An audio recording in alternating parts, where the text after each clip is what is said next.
Okay, you're told that you have a quadratic function that looks like this, and you're given three different function values. It has to find out what the function is.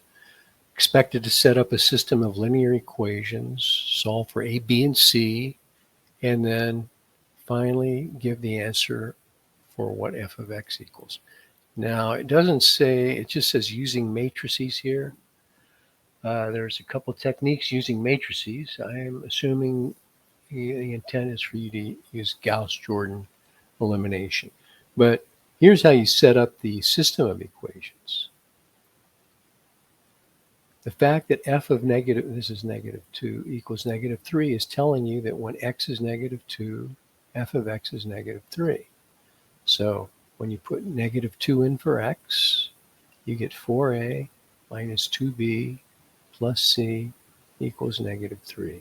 And you do the same thing for 1 and 2 for x. And that gives you your system of three equations and three unknowns. Now you could use addition elimination to find the values of a, b, and c. I'm going to show you a website that does Gaussian elimination for you. And I'll show you how to do this stuff in a minute. But here are your three equations. You can change the names of these variables to a, b, and c. There's your system. And here is the augmented matrix preparing for Gaussian elimination. And our goal is to get ones along the diagonal, this main diagonal, and zeros everywhere else. And so there's a process that you follow to make that happen. And I'm not going to go through every step, but this is the kind of thing you do. It says, for example, for the first step, divide row 1 by 4 and move the result to row 1. And that's the result. And what we've achieved is a 1 in this upper left-hand corner. And now we'd like to get zeros in this column right here. So what we do is multiply row 2 minus row 1 and apply it to row 2. So it's minus 1 times row 1 added to row 2, and we get a 0 there. Then it's minus 4 times row 1 added to row 3, and we get a 0 there. And then we start, well, I'm not going to go through all of it, but there's all the steps that lead to this answer right here. A is negative 3, B is negative 4, and C is 1. So if I go to Desmos and type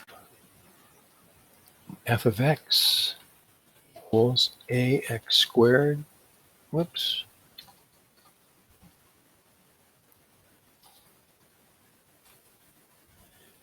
that's bx plus c, and add variables. A was negative 3, B was 4, C was 1. Make sure that's what we got. Oh, negative 3, negative 4. And then if we find f of negative 2, there's the negative 3. We find f of negative 1, was it? No, f of 1.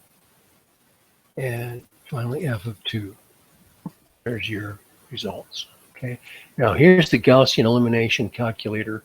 Before you start out, you can choose the number of equations that you have. You can change the names of the variables to